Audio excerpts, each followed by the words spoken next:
If you disappeared, no one would notice. My wife Eliza said it laughing at our backyard barbecue, humiliating me in front of friends. She had no idea.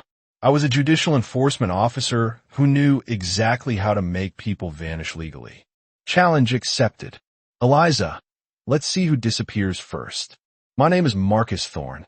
I'm 47 years old, and I've spent the last 15 years as a judicial enforcement officer for the county court system. Basically, I'm the guy who shows up at your door when you don't pay your debts or ignore court orders.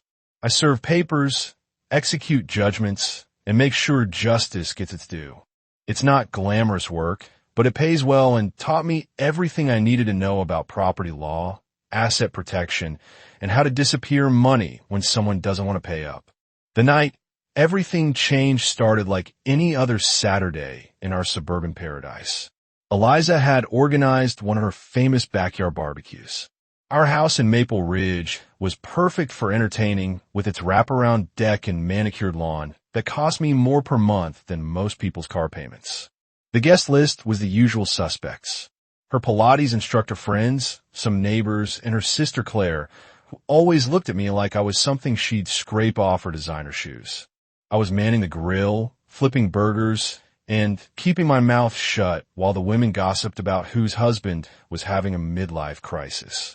Our 17-year-old son, Julian, was upstairs in his room, probably gaming with his headphones on, blissfully unaware of the adult drama unfolding below. Marcus is such a creature of habit, Eliza announced the group, her voice carrying that particular tone she used when she wanted to sound affectionate, but really meant boring. She was on her third glass of wine, holding court near the outdoor fireplace. Same breakfast every morning, same route to work, same everything. If he disappeared tomorrow, honestly, no one would even notice. The laughter that followed hit me like a physical blow. These people, our supposed friends and neighbors, were cackling at my expense. Claire raised her glass and said, "Eliza, you're terrible." But she was laughing too. I kept flipping burgers, my jaw tight, watching the grease sizzle and pop. The meat hissed against the hot grates, and I found myself thinking about how easy it would be to just walk away from this grill, this house, this life where I'd somehow become invisible. I mean, he's reliable, Eliza continued, clearly enjoying her audience. But reliable is just another word for predictable, right?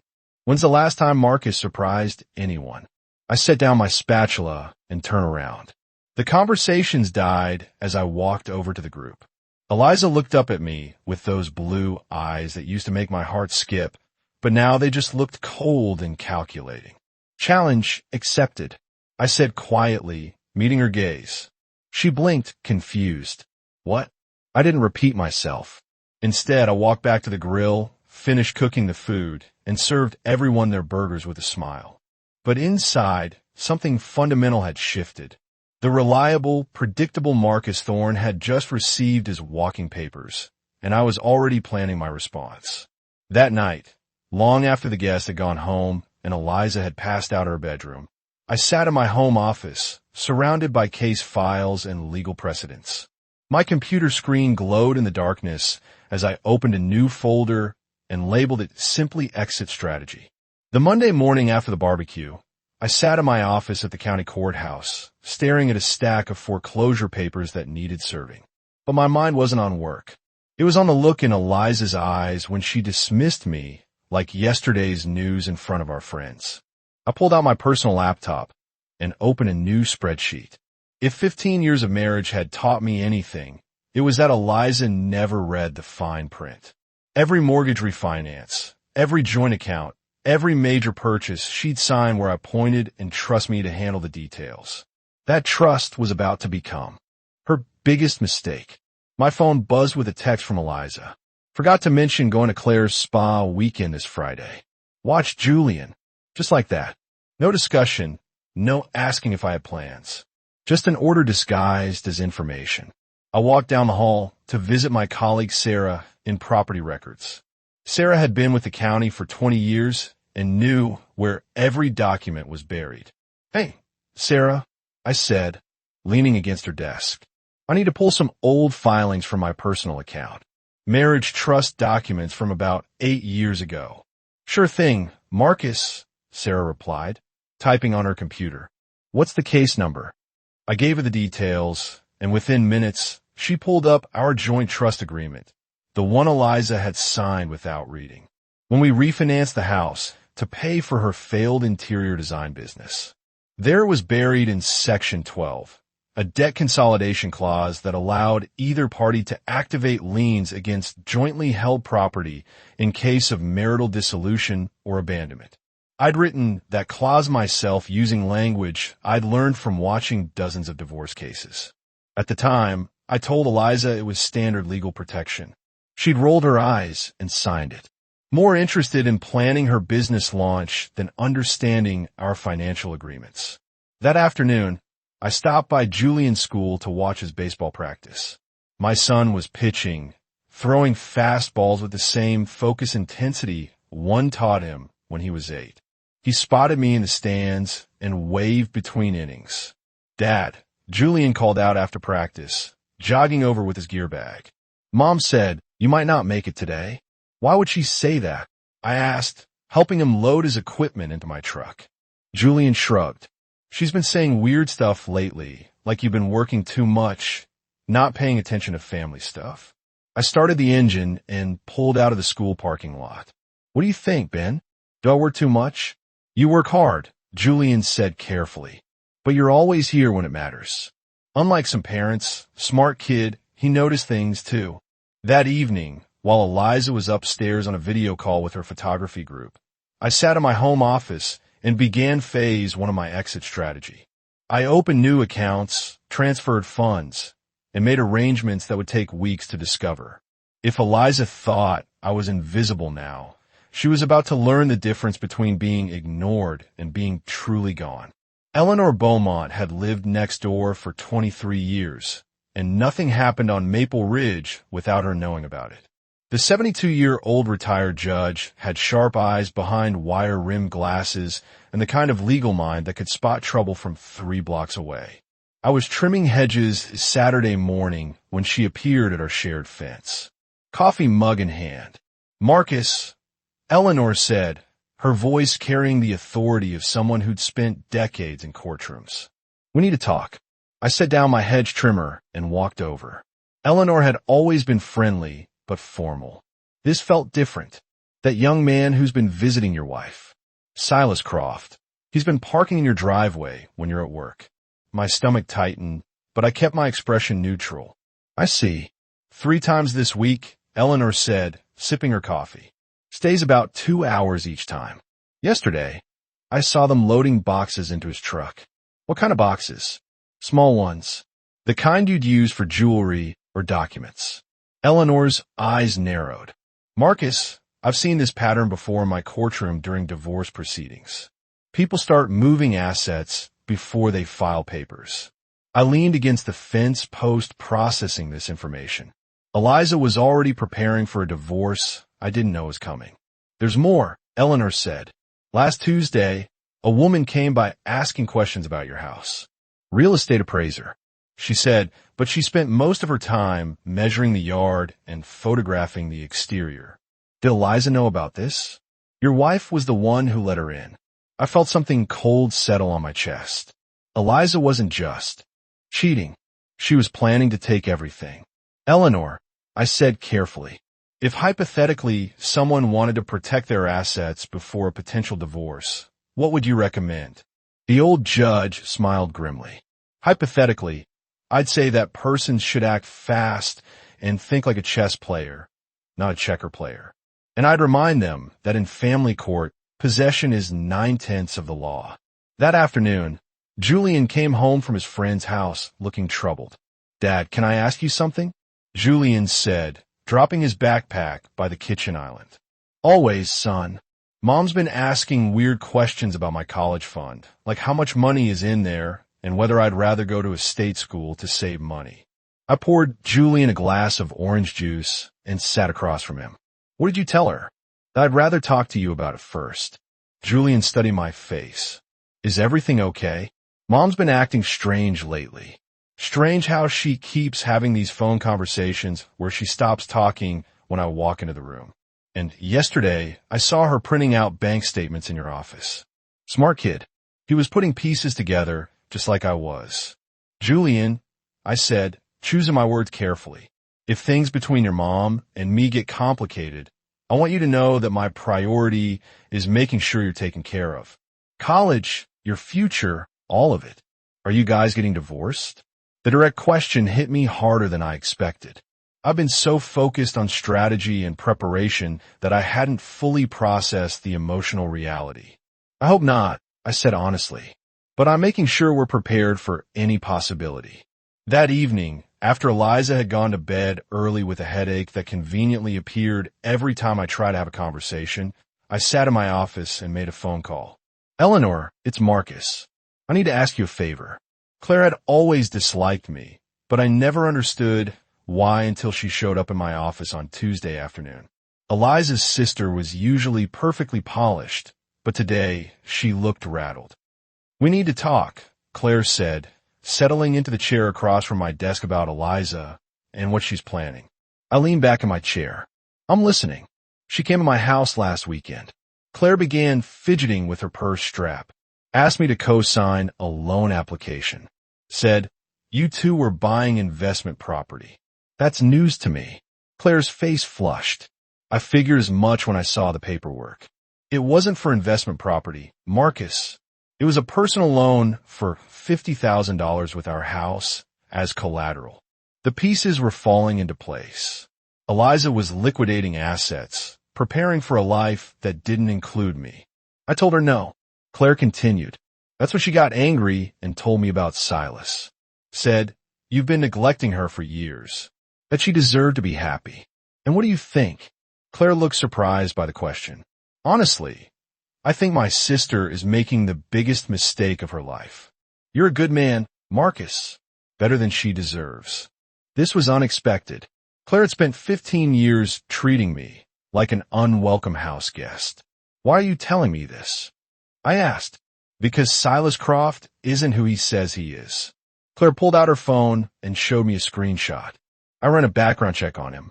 He's got 2 other wives in different states. Both divorced within the last 3 years. Both lost their houses in the settlements.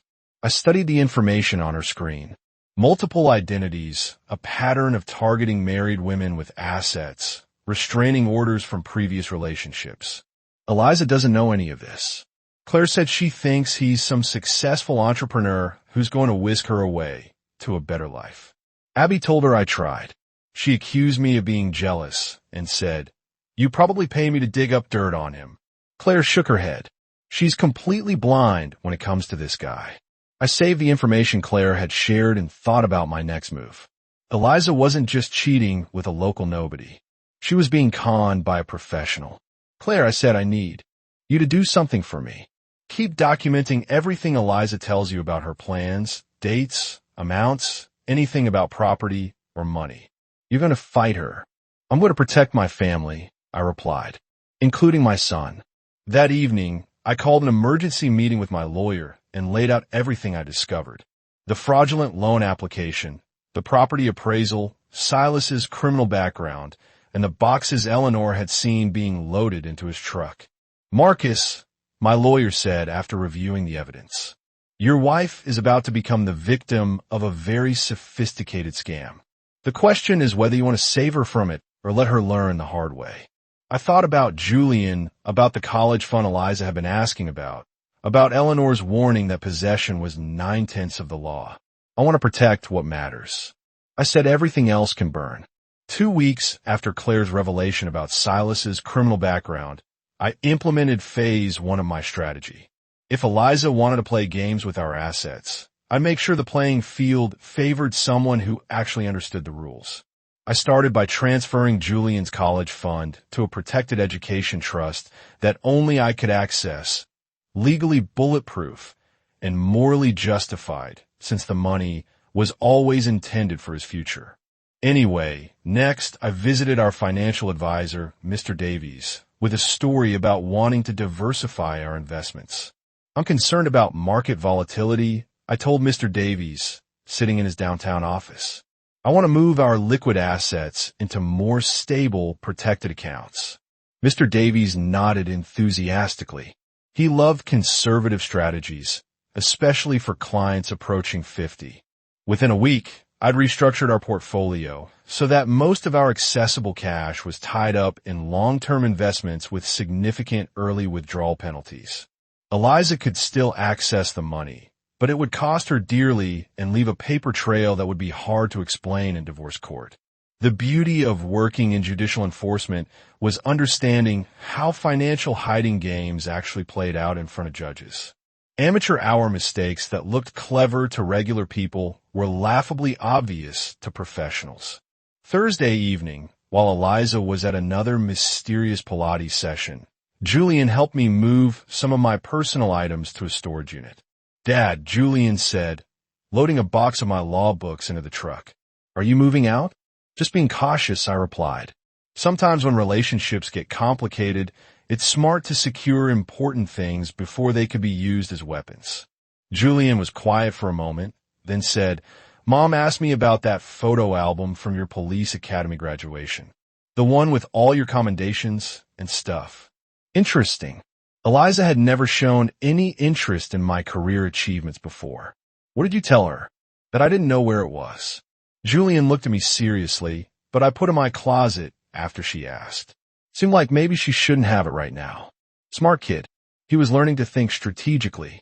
That weekend, Eleanor invited me over for coffee. Her kitchen window had a perfect view of our driveway, and she'd become my unofficial surveillance partner. Silas was here again Tuesday.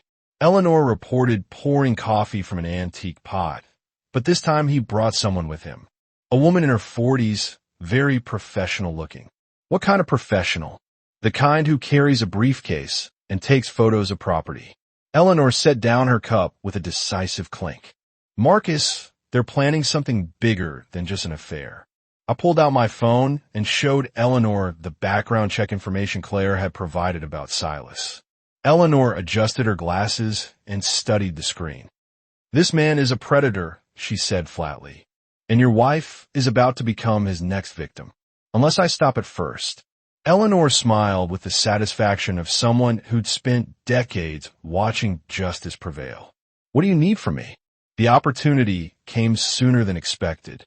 Friday afternoon, while I was serving papers at a downtown law office, I spotted Silas's truck parked outside an expensive restaurant. Through the window, I could see him having lunch with a professional woman Eleanor had described. I called in sick for the rest of the day and waited. They emerged an hour later, shaking hands like they'd just closed a deal. The woman handed Silas a manila envelope, and I followed her to her car. Real estate agent license plates confirmed Eleanor's suspicions. I drove home to find Eliza in the kitchen humming while she prepared what looked like a celebration dinner. Candles on the table, good wine breathing, her best dress. "Special occasion?" I asked, loosening my tie.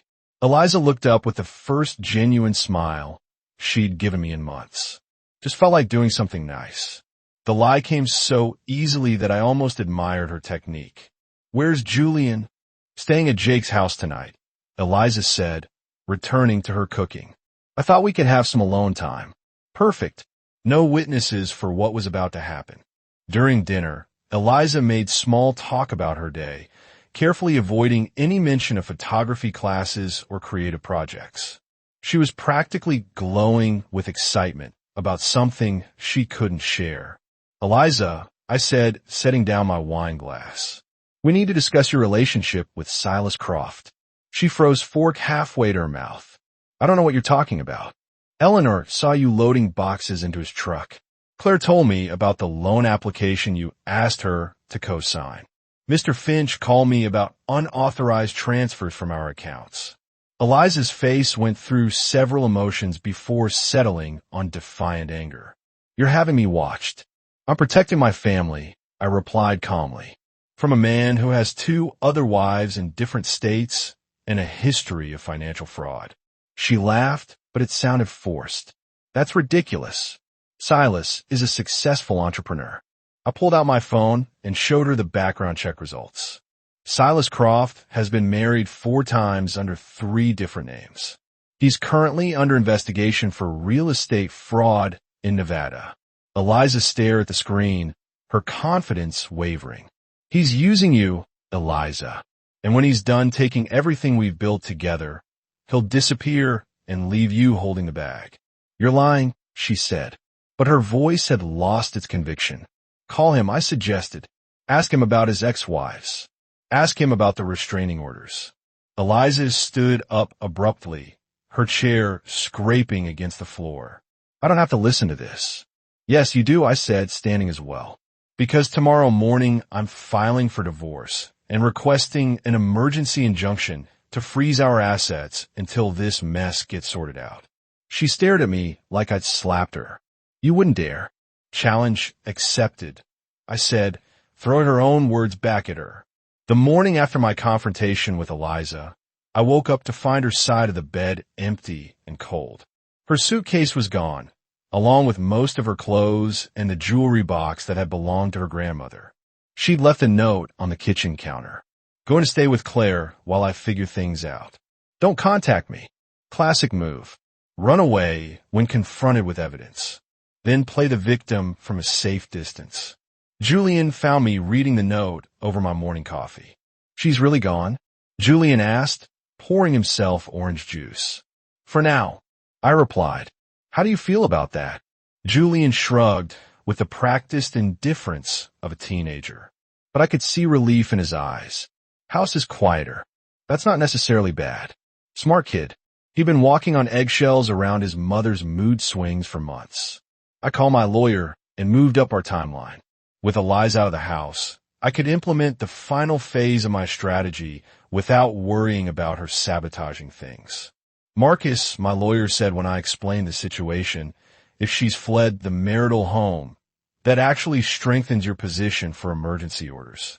By noon, I filed for divorce, requested emergency custody of Julian, and petitioned for a restraining order to prevent Eliza from accessing our joint accounts. The beauty of working in the court system was knowing exactly how to navigate it efficiently. Eleanor appeared at my door that afternoon with a casserole and a knowing smile. Saw the moving truck at Claire's place this morning, Eleanor said, settling into my kitchen chair like she belonged there. Eliza looked like she'd been crying. Moving truck, big one. Professional movers, not just Silas's pickup. Eleanor's eyes narrowed. They were loading furniture, appliances, even some artwork I recognized for your living room. I felt my jaw tighten. Eliza wasn't just leaving. She was stealing. Eleanor, I need another favor, I said, pulling out my phone. Can you document everything they're removing? Photos, license plates, anything that might be useful in court. Already started. Eleanor said, show him your phone.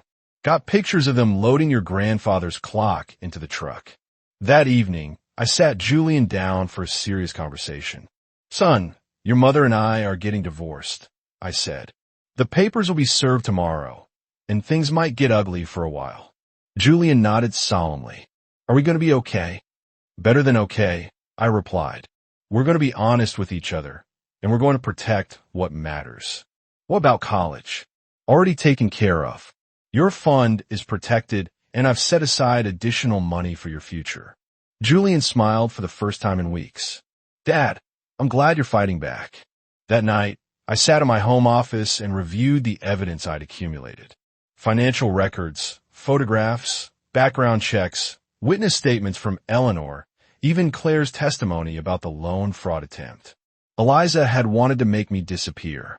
Instead, she disappeared herself, leaving behind a trail of evidence that would follow her into court. The invisible husband was about to become very visible indeed. The process server found Eliza at Claire's house Tuesday morning. I wasn't there to see her reaction to the divorce papers, but Claire called me an hour later, furious. Marcus, what the hell are you doing? Claire shouted into the phone. Eliza is devastated. Claire, I said calmly, your sister committed fraud, theft, and adultery. She's lucky I'm handling this through the courts instead of pressing criminal charges.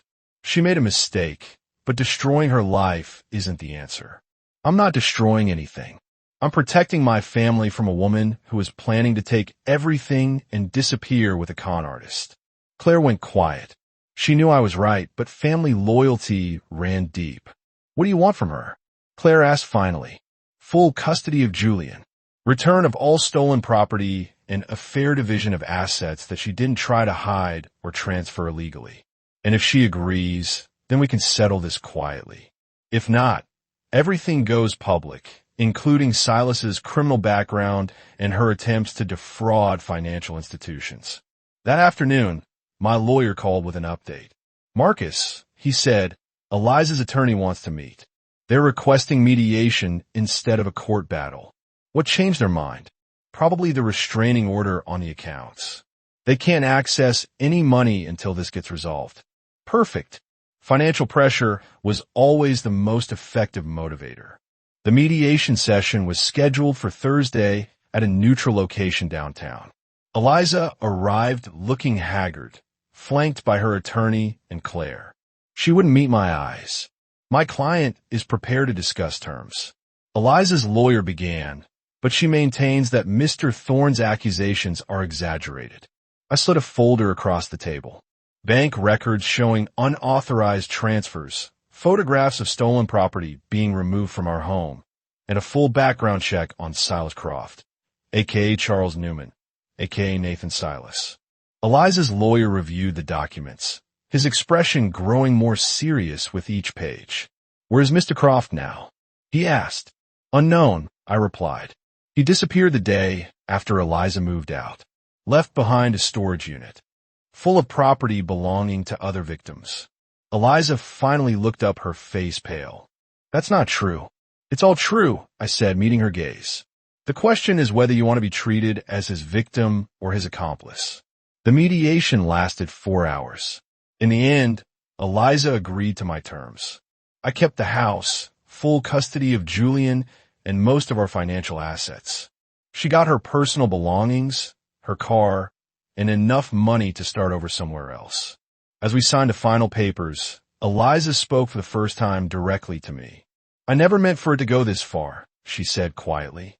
I know, I replied, but wanting something different and destroying everything to get it are two different things. She nodded and walked out of my life as quietly as she tried to erase me from hers. 3 months later, Julian and I had settled into a new routine. Homework at the kitchen table, weekend baseball games, and honest conversations about everything from girls to college plans. Dad, Julian said one evening while we were grilling burgers on the deck, do you ever miss her? I thought about that question for a moment, watching the sun set over our backyard. I miss who I thought she was, I said, finally, but I don't miss feeling invisible in my own life. Julian nodded with the wisdom of someone who had learned early that sometimes the people who are supposed to love you are the ones who hurt you most. Challenge accepted, Dad, he said, raising his soda can a mock toast. I laughed and clinked my beer against his can. Challenge completed, son. 1 year after the divorce was finalized, I stood in my kitchen making breakfast for Julian and myself. The house felt different now, lighter somehow, without the constant tension that had defined our lives for so long. Julian bounded downstairs in his baseball uniform, already running late for practice. Dad, can you drive me today? Julian asked, grabbing his equipment bag. Coach wants to talk to parents about the scholarship opportunities. Absolutely, I replied, pouring coffee in my travel mug. How are your grades holding up? Straight A's, Julian said with pride. Turns out I can concentrate better when I'm not worried about what mood Mom might be in.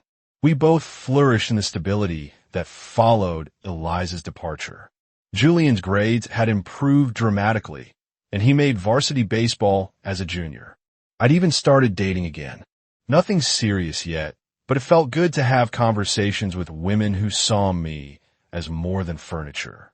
Eleanor met us at the carrying a thermos of coffee and wearing her usual knowing smile. Marcus, Eleanor said, I wanted you to know that Silas Croft was sentenced yesterday. 7 years for fraud and identity theft.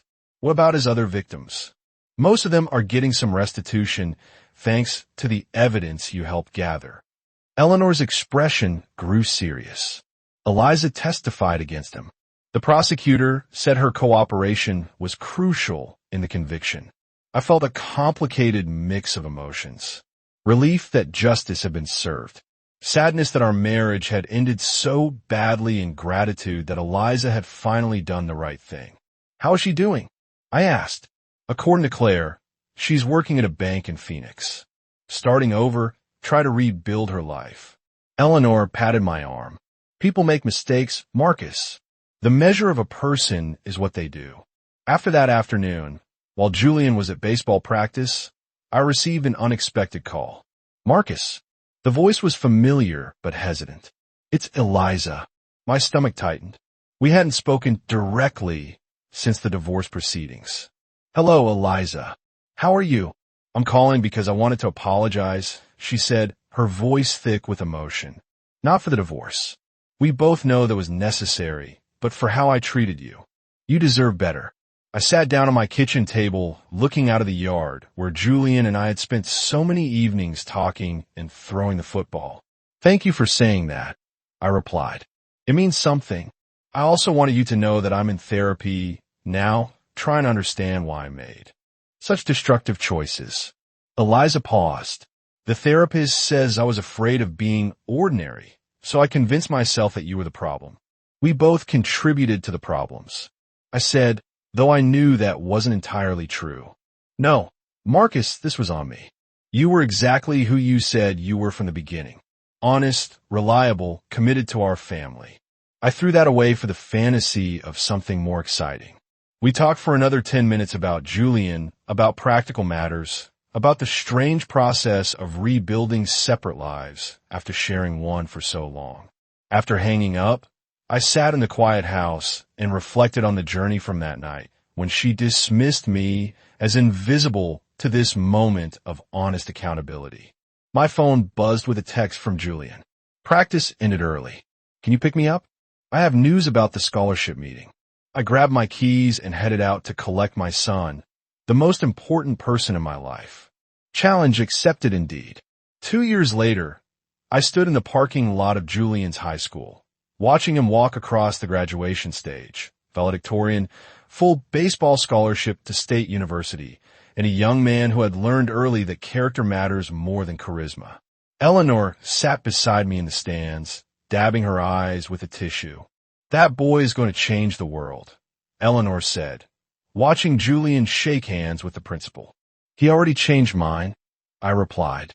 After the ceremony, Julian found me in the crowd, diploma in hand, and a grin that could power the whole stadium.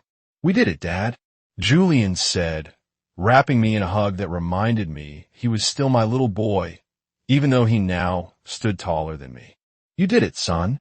I just provided backup. As families gathered for photos and celebrations, I noticed a familiar figure standing at the edge of the crowd. Eliza had come to see Julian graduate. She looked different, older, more subdued, but healthier somehow. The frantic energy that had defined her final years in our marriage was gone, replaced by something calmer. Marcus, Eliza said, approaching us carefully. Thank you for letting me know about the graduation. He's your son, too. I replied, you should be here. Julian hugged his mother, and I saw tears in both their eyes. They've been working on rebuilding their relationship through phone calls and supervised visits. It wasn't the same as it had been, but it was honest now. Mom, Julian said, Dad told me you testified against Silas. That took courage. Eliza glanced at me, surprised that I'd framed it positively. It was the least I could do, she said. I hurt a lot of people with my choices. Later that evening, after the graduation parties and family dinners, Julian and I sat on our deck watching the sunset. He was leaving for college in 3 months, ready to start his own life. Dad, Julian said, can I ask you something? Always. Do you ever wonder what would have happened if Mom hadn't said that thing about you disappearing? I consider the question thinking about the chain of events that had started with those cruel words at a backyard barbecue. Sometimes I said, but I think we would have ended up here eventually. Your mother and I wanted different things from life. The tragedy was that we stopped talking honestly about what those things were. Are you happy now?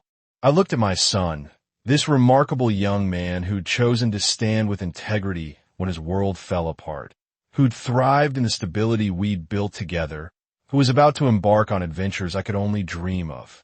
Happier than I've ever been, I said honestly. Julian nodded, satisfied with that answer. You know what's funny? Julian said when Mom said nobody would notice if you disappeared, she was completely wrong. I would have noticed. Eleanor would have noticed.